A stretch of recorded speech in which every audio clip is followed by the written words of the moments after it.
From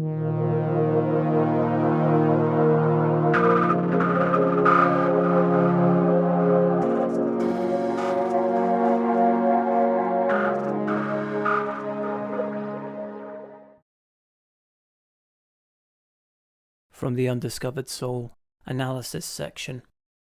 Musical Chairs. A poem about political corruption, central banking fraud, conformity, social exclusion, and societal collapse.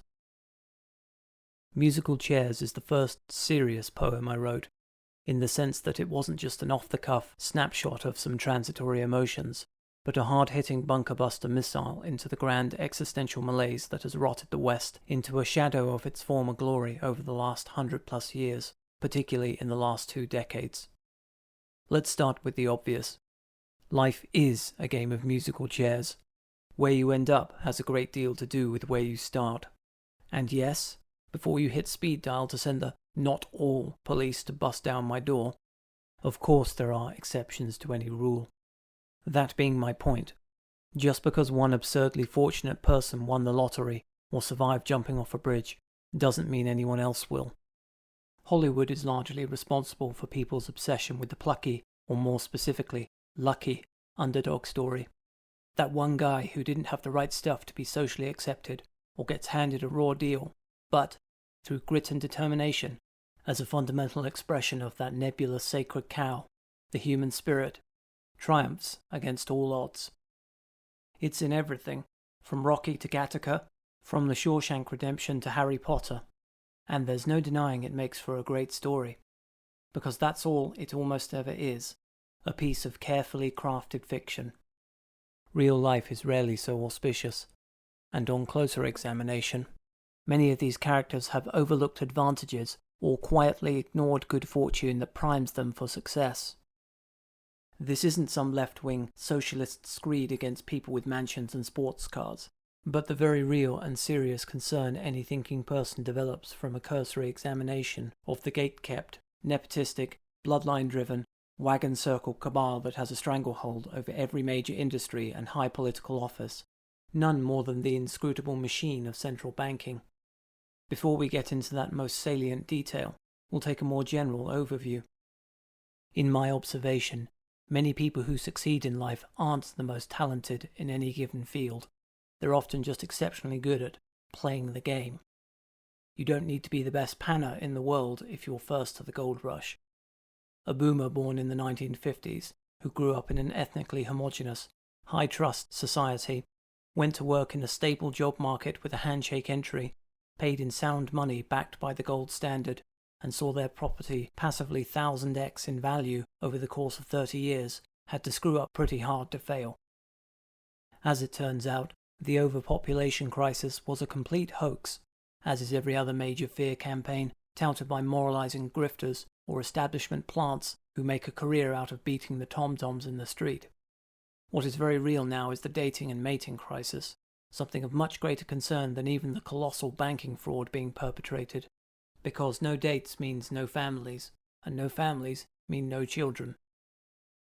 Even the most retarded conformist or avowed communist, same thing, can grasp that society needs young people to replace the old, especially ones like ours with high-tech infrastructures, whose skilled labour to maintain key systems can't just be filled by an Indian tech worker on an H-1B visa, Elon Musk.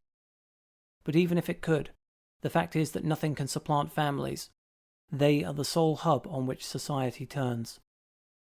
In any population crisis scenario, eventually a critical threshold is reached from which the group cannot recover, then it implodes. This is the so-called behavioural sink, coined by John Calhoun in his famous Mouse Utopia experiment, where unlimited resources caused a population explosion that resulted in lack of personal space, which led to territorial violence, pathological behaviours such as cannibalism, and a dearth of procreation. Most notable of all were the males that retreated into isolation, spending all their time grooming themselves and only coming out to feed at night, which he dubbed the beautiful ones because of their shiny coats. Humans may be different from mice, but I've seen this phenomenon unfold with my own eyes over the course of the last 25 years, since I was old enough to make cognizant comparisons between zeitgeists and shifting social mores.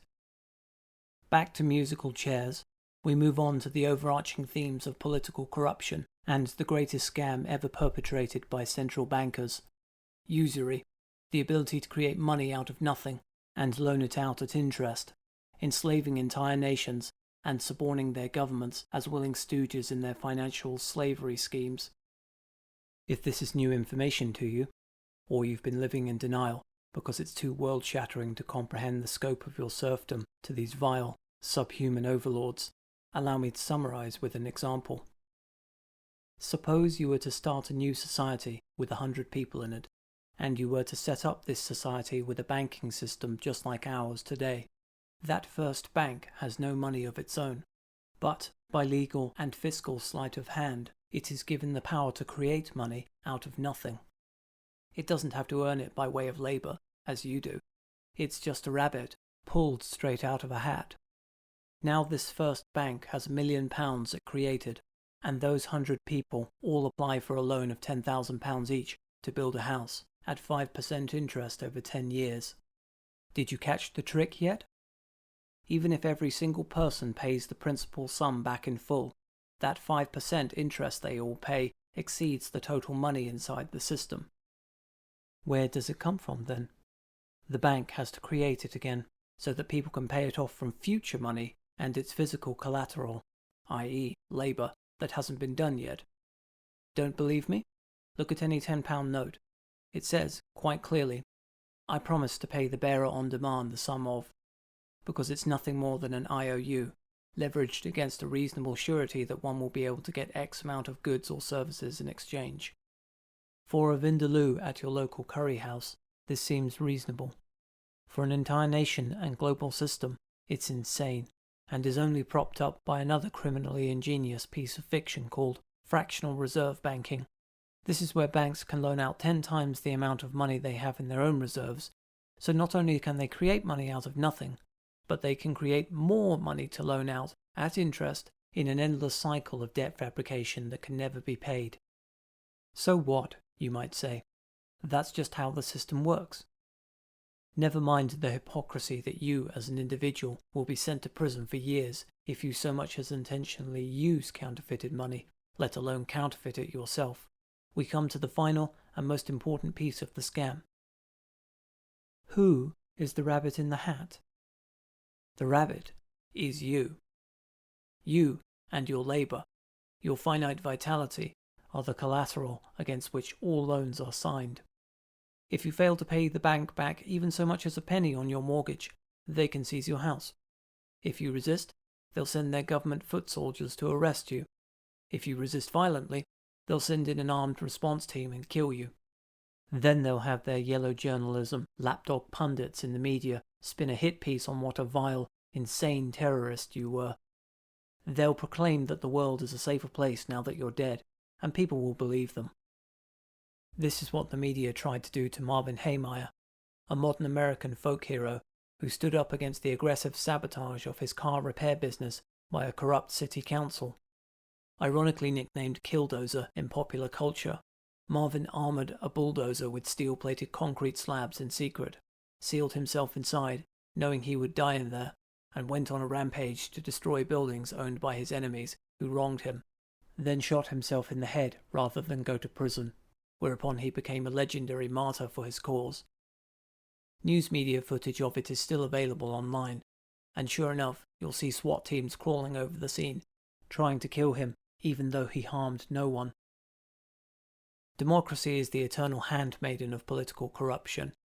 It's the perfect delivery vehicle for unfettered crony capitalism and its corporate government banking hydra that works tirelessly to undermine society and destroy the average person in every conceivable way, on every possible level. Here in the UK, it's a rare occasion that you get to vote on anything important via a referendum. The last one was Brexit, and as soon as the Eurocrat elites didn't get the result they wanted, they tried to push for a second one to tip the vote.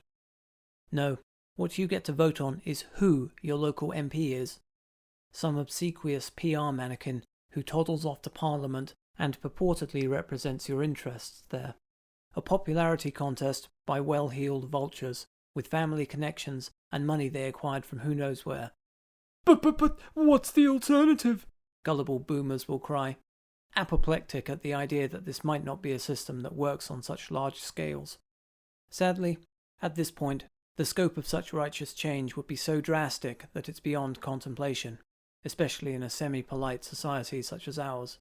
All we can do for now is wait and see what happens. Typically nothing.